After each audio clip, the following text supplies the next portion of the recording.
Shalom, shalom, peuple de Dieu. Je crois Dieu nous fait grâce. Je vous salue au nom de notre Seigneur Jésus-Christ. Je suis votre missionnaire, Gaius Panzi. Je œuvre au sein des ministères Génération Joël. Je salue tout le monde qui nous appelle, tout le monde qui a reçu les appels pour effectuer l'œuvre du Seigneur. Par la grâce du Seigneur, je vais vous parler un peu des missionnaires et la délivrance, les cours que je vais dispenser tout à l'heure, c'est cet enseignement que je vais dispenser tout à l'heure. Pourquoi les missionnaires et la délivrance? Les missionnaires et la délivrance, c'est très important dans l'œuvre missionnaire. Il faut que les missionnaires puissent comprendre certaines réalités qui se passent dans ce monde. Parce que lorsque Dieu nous envoie en mission, nous partons vers des territoires, nous partons vers des pays où ils sont sous l'emprise de l'ennemi, mais les missionnaires doivent comprendre ce qu'est la délivrance. Premièrement, Dieu ne peut jamais envoyer quelqu'un si tu n'as jamais choisi. Nous allons lire dans Luc, dans Actes des Apôtres, chapitre 26. Verset 14, on va lire au nom du Seigneur.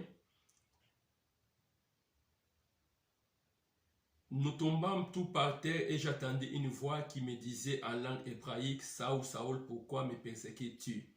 Il te serait dire de ringember contre les aiguillons.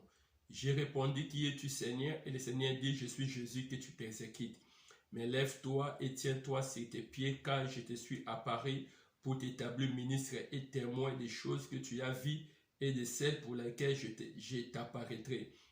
Je t'ai choisi du milieu de ces peuples et de milliers de païens vers qui je t'envoie, afin que tu leur ouvres les yeux pour qu'ils passent des ténèbres à la lumière et de la puissance de Satan à Dieu, pour qu'ils reçoivent par la foi en moi le pardon du péché et l'héritage du salut. Bien-aimés, la grande commission, c'est Dieu qui nous a appelés et il nous a envoyés. Il nous a dit d'aller partout dans le monde pour faire des disciples.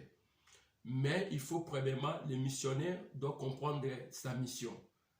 Chacun a sa mission dans le ministère de quelqu'un. Chacun a sa mission. La mission d'Ézéchiel, la mission de Daniel, la mission du prophète Jean-Baptiste, ils avaient reçu des commissions, mais des commissions différentes. Mais l'apôtre Paul, ici, on donne sa mission, le détail de sa mission. Premièrement, Dieu a dit, je t'ai choisi. Pour être un bon missionnaire, il faut premièrement, Dieu te choisi. Il a plusieurs été choisi en mission. Tout le monde n'est pas appelé à avoir cette grâce missionnaire. Mais souvent, c'est Dieu qui choisit des personnes. Il y a des personnes qui sont appelées des pasteurs, ils sont là pour paître les brebis. Il a ce cœur-là du pasteur. Il a des prophètes, il a des docteurs, mais ça dépend. Mais il y a des gens qui sont appelés des commandos, ils sont sur les terrains. On les appelle les missionnaires. Alors, un missionnaire, premièrement, doit être appelé. Donc, il faut comprendre que tu es appelé. Tu es missionnaire, mais tu es appelé. L'appel est très important. Dieu lui-même, quand je parle de l'appel, c'est Dieu qui choisit. Parce qu'aujourd'hui, nous sommes en train de vivre beaucoup de scandales dans l'œuvre de Dieu. Pourquoi? Parce que il y a plusieurs personnes que Dieu ne les a pas appelées. On a j'ai toujours intitulé 4 sortes de serviteurs. Serviteurs du diable. Dieu les a envoyés dans les champs missionnaires pour faire des dégâts, des scandales, afin que l'évangile soit blasphémé. Les gens commencent à dire tel pasteur, tel prophète, mais tu ne sais pas, parfois il était un serviteur du diable. On a ce qu'on appelle le serviteur des hommes. Cela veut dire que comme mon père est pasteur, ma mère est pasteur, donc tout le monde ici, donc moi je suis obligé d'être pasteur. Bien aimé, l'appel pastoral, c'est Dieu qui choisit la mission. Alors ne sois jamais un serviteur des hommes. Pourquoi? Parce que lorsque vous serez sur le terrain, il n'y a aucune protection contre vous. Parce que la personne qui t'a appelé, il te dira, je n'ai jamais connu cet homme. Car la personne qui appelle, c'est le Saint-Esprit. Il y a des serviteurs fabriqués par les hommes. Cela veut dire que les hommes, pendant les serviteurs autoproclamés. Donc, à cause de la conjoncture actuelle, à cause des situations difficiles, il a dit, ok, je m'improvise serviteur de Dieu pour l'argent, pour telle chose. On appelle ça les mercenaires. C'est pour ça qu'ils font beaucoup de cas parce qu'eux-mêmes, ils sont autoproclamés. Tu peux avoir des dons, mais tu n'as pas l'appel. L'appel, c'est Dieu qui choisit, comme la Bible déclare dans Actes des Apôtres. Le Saint-Esprit a dit, mettez à part Paul et Silas pour l'œuvre que je les ai envoyés. Et quatrièmement, des véritables serviteurs que Dieu a appelés, comme on dit dans 1 Corinthiens, l'apôtre Paul dit ceci, moi Paul, serviteur de Dieu par la volonté de Dieu. Là maintenant, j'appelle ces gens des personnes, des missionnaires, parce que c'est Dieu lui-même qui les a appelés. Maintenant, lorsque Dieu nous appelle, il a une mission, on appelle la vision. Bien-aimé, il a dit, je te choisis au milieu. Premièrement, il choisit. Donc l'appel vient de Dieu, il nous choisit premièrement. Deuxième chose, il dit à l'apôtre Paul, je t'envoie. Maintenant, il envoie l'apôtre Paul en mission vers les païens. C'est pour cela, chaque homme de Dieu doit connaître sa mission. Qu'est-ce que Dieu m'a appelé, même où Dieu veut que je puisse exercer mon champ missionnaire. Maintenant, le Seigneur a dit, je t'envoie vers les païens. Donc, le champ missionnaire de l'apôtre Paul était vers les païens. C'est pour cela que vous allez voir que l'apôtre Paul a implanté Corinthiens, Colossiens, tous ces livres-là, les épîtres sont des nations païennes, mais ils ont été convertis à travers le ministère de l'apôtre Paul. Les Colossiens, les Galates, les Éphésiens, tout cela, bien aimé, c'était des peuples païens. Mais Dieu avait envoyé l'apôtre Paul vers les païens. Il faut connaître premièrement ta mission. C'est pour ça que ça ne sert à rien dans l'œuvre de Dieu de juger des personnes. Telle personne fait ceci, moi je veux être comme ça. Non, la mission que Dieu m'a envoyée, c'est différent avec la mission d'autres personnes. Et si Dieu t'envoie une mission, il va te donner des équipements pour la mission. Donc, il envoie vers les païens. Maintenant, pourquoi maintenant la délivrance d'un missionnaire? Ici, il donne l'apôtre Paul des missions. Faire quitter les gens, ouvrir les gens les yeux vers la lumière. Donc, la mission de l'apôtre Paul, c'est ouvrir les gens les yeux. C'est pourquoi Jésus a dit dans Luc chapitre 4, il a dit ceci, je suis venu donner le recouvrement des vies. Les vies là, ce ne sont pas les yeux physiques, ce sont les yeux spirituels. Cela veut dire quoi? Bien, mais lorsque nous sommes dans la vie des péchés, la vie de l'impudicité, toutes ces vies là, nous sommes aveugles. Mais lorsque l'évangile vient, ça nous ouvre les yeux, ça nous ramène dans son royaume. Et puis, deuxième chose, lorsque maintenant la délivrance intervient, lorsque l'apôtre Paul dit, il m'a envoyé pour délivrer de la puissance de Satan. Et remarquez ici, on parle de la puissance de Satan. Cela veut dire que Satan a en train de retenir des personnes, des tribus, des pays. Diable a en train de retenir cela. Mais le missionnaire a la mission de délivrer les gens de la puissance de Satan. C'est pour cela la délivrance est très importante dans l'œuvre missionnaire, parce que partout où vous serez, vous allez vivre. Chaque nation a sa façon de voir, a sa critique de voir. Dieu m'a fait grâce quand même. J'ai vu à Kinshasa. J'ai vu à Kinshasa. Je venais au sein du ministère Génération Joël Kinshasa à Yolo, où j'étais formé par l'homme de Dieu, le pasteur Songo, et le pasteur Emendoua. Je suis arrivé à Lubumbashi, j'ai vu avec le BG Michel, on a travaillé. L'écriture quinoa, c'est différent avec l'écriture katangais. J'ai appris encore beaucoup de choses dans l'écriture katangais. J'ai compris aussi beaucoup des esprits dans l'écriture katangais. Alors, lorsque je suis arrivé en Afrique du Sud, là-bas, il y a bien aimé dans les Sénégal, il y a plusieurs peuples qui sont résidents en Afrique du Sud. Les Kosa, les Zoulous, les Métis, les Blancs, les Indiens, et les Zimbabwéens, les Nigériens. Je comprends encore d'autres peuples là, bien aimés, comment les esprits les tourmentent aussi. Alors, c'est ça qu'on appelle un missionnaire. Comment comprendre les critiques, les esprits qui dérangent ce peuple. Donc, ils sont liés à travers quel esprit? Je suis parti au Lesotho. J'ai fait des travaux. Les Lesotho, ce sont les deux pays qui se trouvent en Afrique du Sud. Je vis encore comment les Sotho sont troublés par les esprits impies. Je suis parti au Botswana, je vis encore beaucoup de choses. Et je suis venu en Europe, ici encore c'est terrible. Moi je croyais que je devais avoir les repos, mais ici je travaille encore beaucoup. Je suis avec le peuple haïtien, je suis avec les Antillais, les Guadeloupéens, les Gabonais, les Camerounais, tous ces peuples-là bien aimés, les Tchadiens, les Tchadiens, le peuple de Sud-Afrique, de l'Afrique centrale, donc les Congolais, les Brazzaville, donc tous ces peuples-là bien aimés, le blanc. Alors j'ai compris que les diables ont été d'assujettis des nations et des nations. C'est pour cela, à travers ces expériences, je vais vous parler un peu si c'est un point faiblesse ou négatif que nous avons vécu dans la délivrance. Mais c'est très important parce que lorsque Dieu envoie les missionnaires, il va le doter, il va donner l'autorité, c'est très important. Alors, pourquoi la délivrance, bien aimé? Les gens parlent de la délivrance. Oh non, mais pourquoi vous délivrez? Pourquoi vous délivrez les gens? Bien aimé, la délivrance est biblique. Si vous lisez dans 2 Corinthiens chapitre 1, verset 10, la Bible déclare, celui qui nous a délivrés et qui nous délivrera d'une telle mort, lui de qui nous espérons qu'il nous délivrera encore. L'apôtre Paul, dans l'épître des Corinthiens, il a dit quelque chose de spécial. Il a dit, c'est lui qui nous a délivrés. Donc, quand il parle de celui qui nous a délivrés, et il dit encore, et qui nous délivrera, il parle encore du futur, et qui nous espérons, il nous délivrera encore. Donc, il ajoute encore, il nous délivrera encore. Donc, c'est pour cela que la délivrance est très importante. Pourquoi? Parce que l'apôtre Paul donne des détails de la délivrance. C'est un processus. Il a dit le Dieu qui nous a délivrés. Donc, premièrement, lorsque nous sommes convertis, nous sommes délivrés de l'emprise du diable et de l'emprise du péché, de la délivrance du péché. Mais cela n'exclut pas que la délivrance est encore là. Il parle encore du futur, le Dieu qui nous délivrera. Alors, lorsque nous sommes convertis, nous avons accepté Jésus-Christ comme Seigneur et Sauveur, c'est très bien.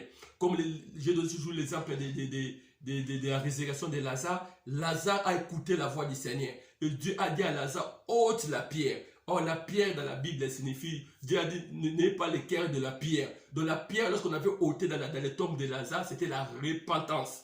Donc Lazare c'était la repentance. Et Dieu a dit, sors. Lazare est sorti. Mais Lazare ne pouvait pas progresser. Lazare ne pouvait pas avancer. Il fallait la deuxième opération. Le Seigneur a dit, allez délier, les laisser aller parce qu'il était attaché. À ce moment-là, la délivrance intervient. Pourquoi? On a ôté la pierre qui est la repentance. Et deuxièmement, Lazare est sorti, mais il ne pouvait pas marcher. C'est pour ça que l'apôtre Paul explique dans Corinthiens. Le Dieu qui m'a délivré et qui me délivrera. Là, ici, il parle du futur. Il dit que Dieu me délivrera. Nous sommes nés avec les fondements de la famille. Nous sommes nés avec le système de la famille. Moïse ne pouvait pas entrer dans la terre promise. Pourquoi? Parce qu'il avait négligé la colère. Et la colère, là, ça vient d'où? Ça vient de son arrière-ancêtre qui était Lévi. Lévi était colérique, il avait tué parce qu'on avait violé Dinan. Et lorsque Jacob voulait bénir des gens, arrivé tout près de Lévi, il a dit ta colère est méchante. Or Moïse aussi bien aimé,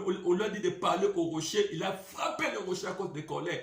Or la colère a été introduite dans la vie de Moïse. C'est pour cela que dans les nations où je vois, tu verras que les Congolais, nous sommes dans les nations, tu verras que les Congolais, mais ces Congolais, ils habitent en Amérique, ils habitent en France. Mais pourquoi ce genre de choses que je voyais à Kinshasa ou au Katanga, ça se trouve dans les milieux congolais? Pourquoi ce genre de choses, c'est dans les milieux gabonais? Ce sont pas dans les milieux haïtiens. Dans les milieux quoi? Ce sont ce qu'on appelle, bien aimé, la grande délivrance, l'entité. Ça te réclame. Les histoires, ça nous réclame. Parce que lorsque Lazare était ressuscité, bien aimé, Lazare ne pouvait pas marcher. Alors il faut entrer dans les profondeurs. Deuxième chose, bien aimé, il y a les fondements de la famille, les autels sataniques, les malédictions prononcées, le système de la famille. Chaque nation a ses histoires. C'est pour cela que la délivrance intervient. Et l'apôtre Paul parle dans les futurs, le Dieu qui me délivrera.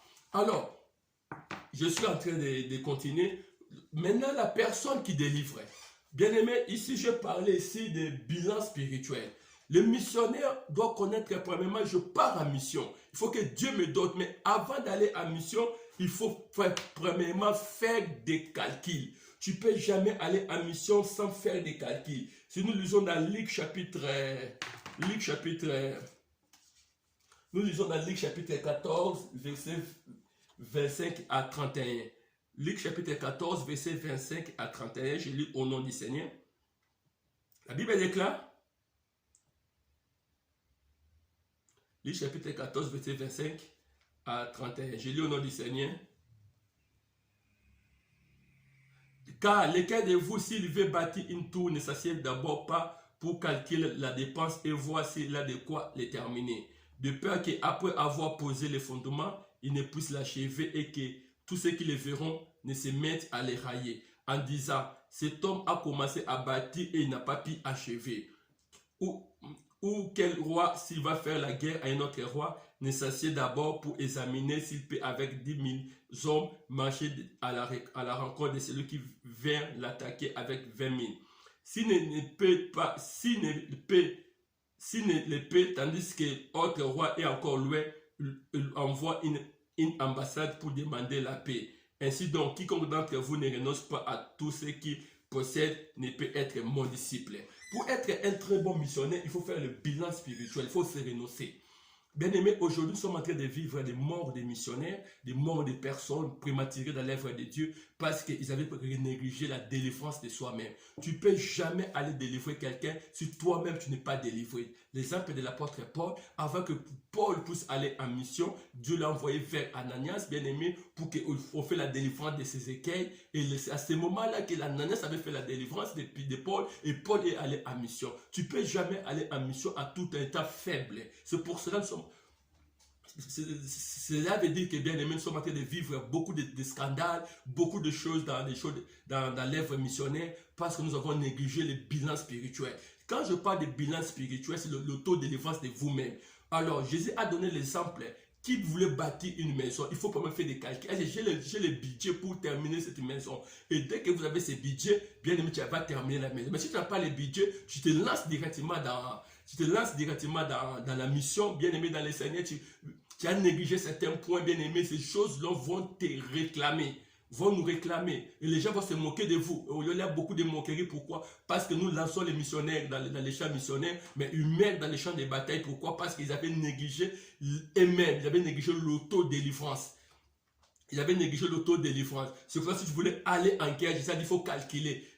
La personne a 10 000 soldats, toi tu as seulement 1000, mais tu voulais aller en guerre. Mais mieux vaut envoyer un ambassadeur pour demander la paix, parce qu'il va t'écraser. C'est pour le diable a été d'écraser des personnes bien aimées dans les Seigneurs, dans la délivrance. Il a été d'écraser des missionnaires, parce que le missionnaire a négligé le bilan spirituel dans sa vie. Si tu négliges le bilan spirituel, on a beaucoup d'expériences bien aimées, on a eu des tentations, on a eu beaucoup de choses dans l'œuvre missionnaire, on a eu des choses, on a vu des choses et des choses. Chaque peuple a sa critique, chaque peuple a sa façon de voir des choses bien aimées.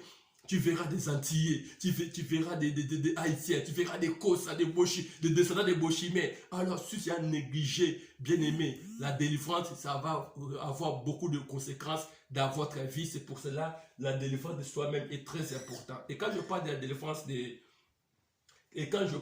délivrance de soi-même est très important. Pourquoi? Il faut se délivrer dans les 4 points. Dans les 4 points bien aimés dans les Seigneurs, qu'on a besoin de la délivrance, on a besoin de la délivrance de la chair, on a besoin de la délivrance du péché, on a besoin de la délivrance de l'orgueil, on a besoin de la délivrance de l'argent. Les missionnaires doivent se délivrer de ces 4 choses. Tu ne peux jamais libérer les personnes dans la vie des péchés si toi-même tu as la vie des péchés en vous. Tu ne peux jamais libérer les gens dans les désirs de la chair si toi-même tu as des désirs de la chair. C'est pourquoi vous allez voir des missionnaires qui sont en train de tomber dans l'impudicité, dans tel scandale, dans le divorce, parce qu'ils avaient négligé les désirs de la chair. Il faut que tu délivres toi-même la chair, il faut que tu te délivres toi-même le péché. Et tu te délivres du péché, tu te délivres de l'orgueil. Parce que Dieu peut t'utiliser puissamment, mais Dieu résiste aux orgueilleux, il fait grâce aux humbles. Quelles que soient les dimensions que Dieu peut t'utiliser, Dieu résiste aux orgueilleux. Les miracles, les prophéties avec les attitudes de guérison dans les champs missionnaires. Bien aimé, j'ai vécu des spectacles. Tu arrives dans tel pays, bien aimé, on voulait même t'adorer. Bien aimé, un jour on m'a fait un cortège, mais cet esprit m'a donné cette leçon. Il a dit, guys, malgré les cortèges de voitures ici, sois toujours humble. Alors, cependant, nous sommes en train de garantir ces ministères. Pourquoi? Parce que dans le domaine de la délivrance, bien aimé, Dieu va t'utiliser dans les champs missionnaires. Bien aimé, des miracles, des guérisons, mais si tu négliges, si tu ne délivres pas de l'orgueil, bien aimé, tu risques de tomber. Mais fais comme l'apôtre Paul, lorsqu'il était dans la chaîne missionnaire, les gens ont dit, ah, c'est Jupiter, c'est Mercure, ce sont des dieux qui sont venus sous forme humaine. L'apôtre Paul a déchiré ses habits. Et nous sommes des humains comme vous. Il faut déchirer les habits. Quel que soit le domaine où Dieu va t'utiliser dans l'œuvre missionnaire, il faut être toujours humble. Parce que les 7 G qui avaient fait tomber le diable, j'ai monterai, j'habiterai, je serai dans les lieux très hauts dans Ézéchiel. Mais on dit que lorsque Jésus était venu, il a fait la différence. L'orgueil bien aimé dans le Seigneur, ça ne permet pas à un missionnaire de maintenir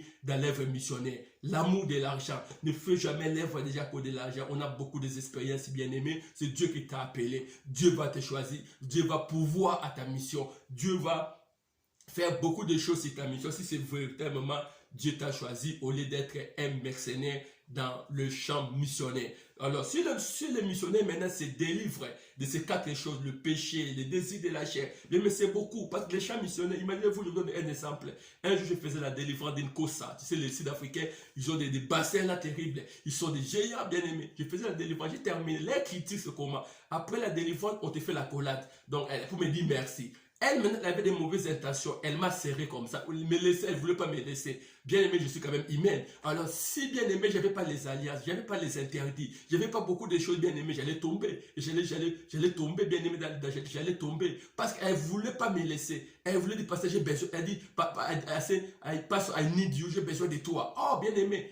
C'était pas ça. Et Dieu m'avait sauvé, j'ai mis ses mains comme ça. Bien aimé, j'ai dit, tu es ma fille, je ne peux jamais tomber avec toi. Pour te faire comprendre que bien aimé dans les Seigneur, alors si un missionnaire n'a pas fait de discipline dans sa vie, la discipline de la chair, la discipline dans les chaînes, la discipline dans la prière, bien aimé, tu feras beaucoup de scandales dans l'œuvre missionnaire. C'est pour cela, lorsqu'un missionnaire est sur le terrain, il doit apprendre 4 choses: maîtriser le péché, maîtriser le désir de la chair, maîtriser l'orgueil et maîtriser l'argent. Tu seras un missionnaire bien complet.